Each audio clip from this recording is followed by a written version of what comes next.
Thierry, une question de, je dirais, de stratégie générale sur la croissance, sur le principe même de croissance. Dans le mouvement de transition, beaucoup s'opposent entre les alter-croissances et la décroissance. On sait bien que derrière le mot, c'est pas nécessairement une décroissance économique, mais le symbole est important et il rejoint une discussion qu'on vient d'avoir sur le sens, d'aller plus lentement, etc.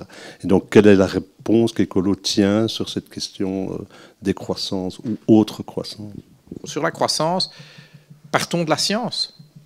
La croissance du produit intérieur brut est inextricablement liée et donc positivement corrélée à la croissance de notre empreinte écologique. D'accord? Comme notre empreinte écologique est déjà trop importante, s'imaginer qu'on peut poursuivre une croissance sans fin du produit intérieur brut et en même temps réduire notre empreinte écologique, c'est une impossibilité scientifique. D'accord? C'est les lois de la physique qui nous disent ça. Quoi qu'en disent Damien Ernst et ces scientifiques de salon. Donc, ou de studio de télé si vous préférez. Donc, moi je ne parle jamais du terme décroissance. Pourquoi? Parce que les mots ont de l'importance. Dans le langage public, si vous demandez à un échantillon de 100 Belges ce que c'est la croissance, je pense qu'une ultra-minorité pourra vous dire c'est la croissance d'une quantité appelée produit intérieur brut et qui représente tous les échanges monétaires dans une année dans un pays. D'accord? La plupart d'entre eux associent, enfin, pour la plupart des citoyens, le mot croissance signifie bien-être. N'est pas associé à bien-être, signifie bien-être. Décroissance, ça veut dire moins de bien-être. Donc, pédagogiquement, ça n'est pas le meilleur angle. Et donc, la manière dont nous abordons les choses, c'est de dire, est-ce que nous sommes bien tous d'accord que nous devons réduire notre empreinte écologique? Yes. Est-ce que vous êtes bien d'accord qu'il faut réduire les inégalités? Yes. Eh bien, faisons de cela la boussole de notre action. Et le PIB devient un indicateur annexe. Et en effet, aussi longtemps qu'on ne pourra pas découpler absolument la croissance du PIB de la croissance de l'empreinte écologique, et quand je dis découpler absolument, ça veut donc dire faire en sorte qu'on puisse augmenter le PIB en diminuant notre empreinte écologique, ce qui à mon avis est une impossibilité physique, forcément ça s'accompagnera d'une réduction du PIB.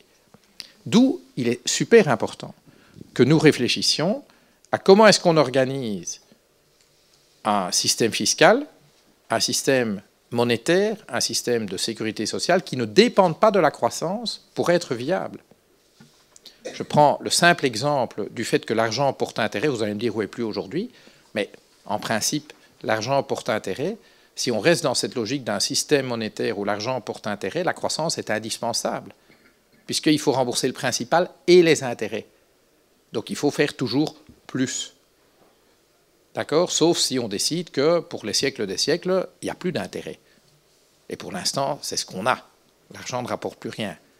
Mais ça pose un petit problème, parce que ça veut donc dire que beaucoup de promesses faites dans le cadre de la désétatisation des pensions sont des promesses qui ne seront jamais tenues. Et tous ces idéologues qu'on dit les marchés savent mieux faire, les fonds de pension... Alors rassurez-vous, en Belgique, les fonds de pension sont bien capitalisés parce qu'on a eu des normes assez strictes. Mais dans beaucoup de pays, en réalité, ils ne seront jamais capables de tenir les promesses financières qu'ils ont faites.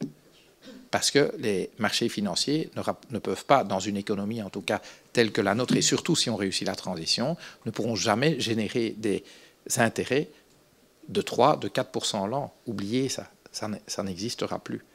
Et donc on doit repenser nos systèmes. Et donc ça veut dire qu'il y aura encore quelques accros. Ça ne va pas se passer tout le temps dans la joie et la bonne humeur. Parce qu'à un moment, il va falloir découvrir qu'une série de promesses faites ne seront pas tenues. Mais voilà, donc il va falloir qu'on sorte de là. Alors juste pour info, j'ai avec d'autres collègues européens commandité du travail scientifique sur la modélisation d'une économie en tenant compte de la contrainte environnementale, en tenant compte aussi de paramètres sociaux. Donc les modèles économétriques utilisés, par exemple par le Bureau du Plan, quand il chiffre les promesses de campagne. D'ailleurs, vous avez entendu le Bureau du Plan, il a dit « Ah oui, mais il y a toute une série de choses que moi je ne sais pas modéliser. » Ben oui, forcément, parce que les modèles économétriques qu'ils utilisent sont des modèles basés sur la théorie économique néoclassique qui présume toujours l'équilibre général sur les marchés, ce qui est évidemment scientifiquement complètement biscornu. Et donc, ce n'est pas étonnant que ces modèles ne savent pas prédire le réel, puisqu'ils ne sont pas basés sur le réel. Donc ce que nous essayons de faire, c'est avec des scientifiques, c'est de travailler sur des modèles économétriques alternatifs. Et donc attendez-vous dans les mois qui viennent à un petit peu d'activité médiatique là autour, parce que les premiers résultats vont sortir. Donc on est en train de calibrer les modèles. On l'a fait sur les données économiques disponibles pour la France, parce que c'est intéressant, l'Institut national de statistique en France est un de ceux qui collecte le plus de données intéressantes, justement pour faire avancer la réflexion sur ça ressemble à quoi, ça peut ressembler à quoi un monde sans croissance. Et comment est-ce qu'on peut organiser nos sociétés pour qu'elles ne soient plus croissance-dépendantes, si vous voulez. Voilà. Tout ça fait partie de la pédagogie de la transformation.